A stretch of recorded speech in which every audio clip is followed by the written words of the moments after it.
नमस्कार दोस्तों, इस वक्त की जो बड़ी अपडेट निकल के आ रही है आपको बता दें। अफगानिस्तान की सत्ता में बंदूक के दम पर सत्ता तो पा गई तालिबानियों की, लेकिन इस बीच आपस में ही अंदरूनी कलह मस्ती नजर आ रही है। जी हाँ, दरअसल नेतृत्व को लेकर तालिबान में गुटबाजी शुरू हो चुकी है। बड़ी खबर निकल के आ रही है। आईएस का खतरा एक तरफ मंडरा रहा है तो दूसरी तरफ तालिबानियों में कुर्सी को लेकर जंग जो है वो छिड़ चुकी है। दरअसल इसके बारे में आपको बताएंगे, लेकिन इस बीच और काबुल में अमेरिकी एयर स्ट्राइक से तालिबान बौखला चुका है। अमेरिका को दी धमकी। दरअसल अब आप समझिए, आईएसआई और तालिबान की जो एक तरीके से साठगांठ है वो पोल खुल चुकी है। इसके बारे में आपको बताएंगे। इस बीच बड़ी खबर निकल के आ रही है दोस्तों, दुनिया भर की तमाम देशों ने फिलहाल अफगानिस्तान छोड़ दिया है। भारत सरकार ने भी कैसे चेतावनी दी है रक्षा मंत्री राजनाथ सिंह, वो भी हम आपको बताएंगे। लेकिन उससे पहले अगर आपने चैनल को अभी तक सब्सक्राइब नहीं किया तो चैनल को सब्सक्राइब करें और इस वीडियो को लाइक करें अगर देश की इंडियन आर्मी पे गर्व करते हैं। दरअसल पहली जो बड़ी अपडेट आपको बता दें कि फिलहाल आईएस के खतरे और खास करके तालिबानी दो गुटों में बंट चुके हैं। कुर्सी को लेकर भिड़ते नजर आ रहे हैं तालिबानी। काबुल पर कब्जा करने के बाद अफगानिस्तान पर राज कौन करेगा, इसको लेकर तालिबान में आंतरिक संघर्ष जारी है। इससे पहले ही खून से लथपथ और युद्धग्रस्त अफगानिस्तान के लिए चिंता बढ़ती जा रही है। न्यूयॉर्क पोस्ट में एक लेख में होली मौके ने एक कहा है कि जमीन के कई स्रोतों और पूर्व खुफिया और सैन्य अधिकारियों ने विभिन्न तालिबान गुटों के बीच स्पष्ट विभाजन की पुष्टि की है। काबुल में एक पूर्व सरकारी सूत्रों ने कहा है कि जमीन पर स्थित बदतर होती जा रही तालिबान और अधिक विभाजित होता जा रहा है। विभिन्न गुट पहले से ही अपनी बैठक कर रहे हैं और यह स्पष्ट है कि तालिबान में कमांड की एकता की कमी है, यानी कमांडर कई हो चुके हैं और लीड कौन करेगा इसको लेकर सत्ता का संघर्ष शुरू हो चुका है। सूत्रों ने कहा है कि सत्ता को लेकर बड़े विवाद हैं। विभिन्न जातियां और जनजातियां सभी सत्ता चाहते हैं। यहां तालिबान के लिए एक बड़ा धक्का यह है। सूत्रों का कहना है कि आमतौर पर हक्कानी नेटवर्क से पहले ही काबुल की सुरक्षा के प्रभारी के रूप में नामित किया गया है, जो अफगानिस्तान से संबंधित सभी मामलों में राजनीतिक और सैन्य रूप से पर्दे के पीछे कहीं अधिक महत्वपूर्ण भूमिका निभा रहा है। खलील हक्कानी, जिस पर अमेरिका द्वारा आतंकवादी घोषित किए जाने के बाद 50 लाख अमेरिकी डॉलर का इनाम है, को अफगानिस्तान में सुरक्षा का नया प्रमुख नियुक्त किया गया है। न्यूयॉर्क पोस्ट की रिपोर्ट के मुताबिक एक अफगान इंटेल इंसाइडर ने बताया है कि यह माना जाता है कि हक्कानी के वफादार अमेरिकी हथियारों से भरे हुए थे। वे हामिद करजई अंतर्राष्ट्रीय हवाई अड्डे के अंदर ही तुरंत सत्ता स्थानांतरित करने की योजना बना रहे हैं। अमेरिका स्थित एक अन्य खुफिया सूत्रों ने यह भी बताया है कि शुक्रवार रात हवाई अड्डे के परिधि के करीब तालिबान गुटों के बीच कुछ गोलीबारी हुई थी। तो दोस्तों आपको बता दें कि तालिबान आपस में ही भिड़ते नजर आ रहे थे। हमने आपको बताया कि दो गुटों में बट रहा है। खास करके आईएस की एंट्री के बाद जो है वो तालिबानियों में कहीं ना कहीं और फूट मचती नजर आ रही है। ये कोई और नहीं बल्कि न्यूयॉर्क पोस्ट की हॉली मैकी ने एक आर्टिकल में ये लेख लिखा है। अफगानिस्तान के कई सूत्रों ने जमीन पर मौजूद लोगों के अलावा इंटेलिजेंस और सेना के पूर्व अफसरों ने भी इस बात की पुष्टि की है। तो दोस्तों जाहिर सी बात है कि सत्ता बंदूक के दम पर तो कब्जा कर लिया गया, लेकिन उसका सरबा कौन होगा और रणनीति कैसी होगी। कुछ गुट कट्टर हक्कानी नेटवर्क की बात करें तो ये कुछ और खूंखार और कट्टर और बर्बर है।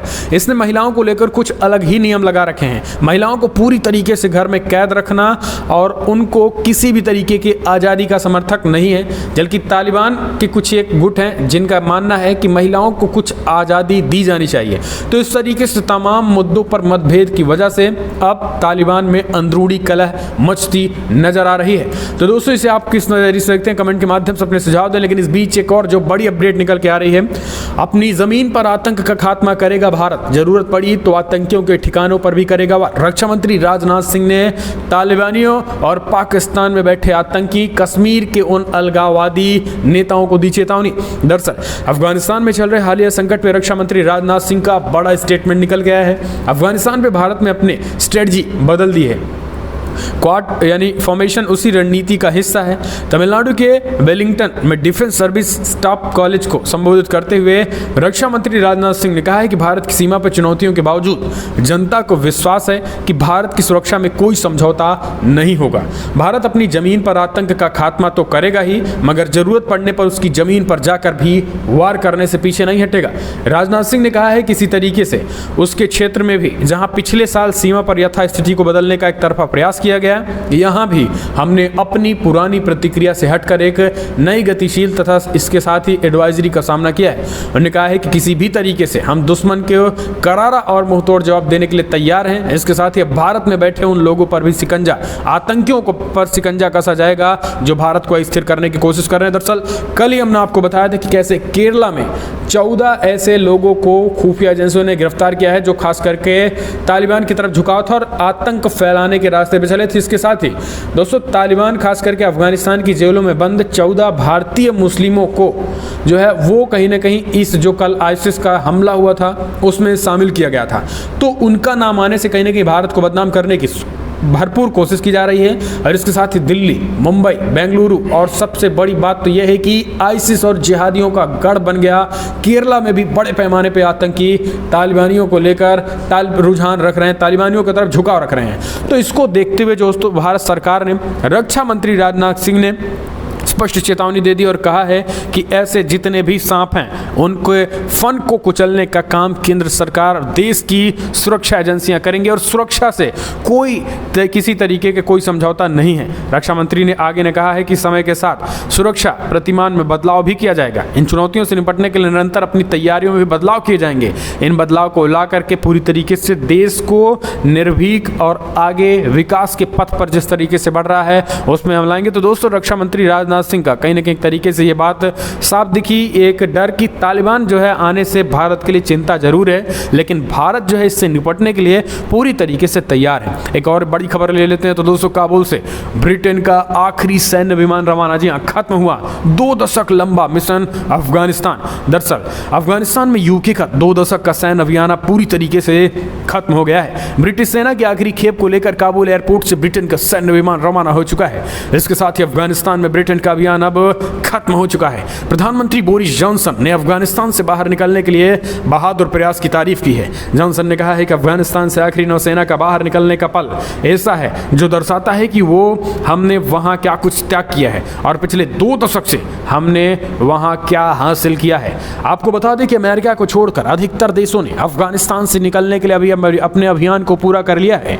द गार्जियन की रिपोर्ट के अनुसार ब्रिटेन के रक्षा मंत्रालय ने दावा किया है कि पिछले 2 हफ्तों में 14,000 लोगों को अफगानिस्तान से बाहर निकाल लिया गया है। 2 हफ्तों में काबुल एयरपोर्ट से 14,000 लोगों को एयरलिफ्ट किया गया है। अब समय है कि इस ऑपरेशन को बंद किया गया है। अफगानिस्तान में ब्रिटेन के एम्बेसडर लॉरी ब्रिस्टो ने कहा है कि अफगानिस्तान में ऑपरेशन को खत्म करने का समय आ गया है। तो दोस्तों आपको बता दें कि ब्रिटेन भी अब अपना बोरिया बिस्तरा समेटकर अफगानिस्तान से निकल चुका है। लेकिन हम कह सकते हैं कि 31 अगस्त तक अमेरिका भी पूरी तरीके से अफगानिस्तान छोड़ देना चाहता है। जाहिर सी बात है कि तालिबानियों के अब हाथों में पूरा अफगानिस्तान हो चुका है। आने वाला वक्त ये तय करेगा और ये क्लियर करेगा कि आने वाला वक्त जो है वो आतंक के गढ़ के रूप में तालिबान वहाँ पे आतंकियों को प्रश्रय देता है या फिर नहीं। अफगानिस्तान क्या आतंकियों का गढ़ होगा, उसके बाद भारत निर्णय लेगा कि मान्यता दी जानी चाहिए या तालिबान को नष्ट नाबूद किया जाना चाहिए, वक्त बताएगा। तो दोस्तों फिलहाल इस वीडियो में इतना ही, लेकिन अगर आपको वीडियो पसंद आए तो लाइक कर शेयर करें, कमेंट के माध्यम से आप अपने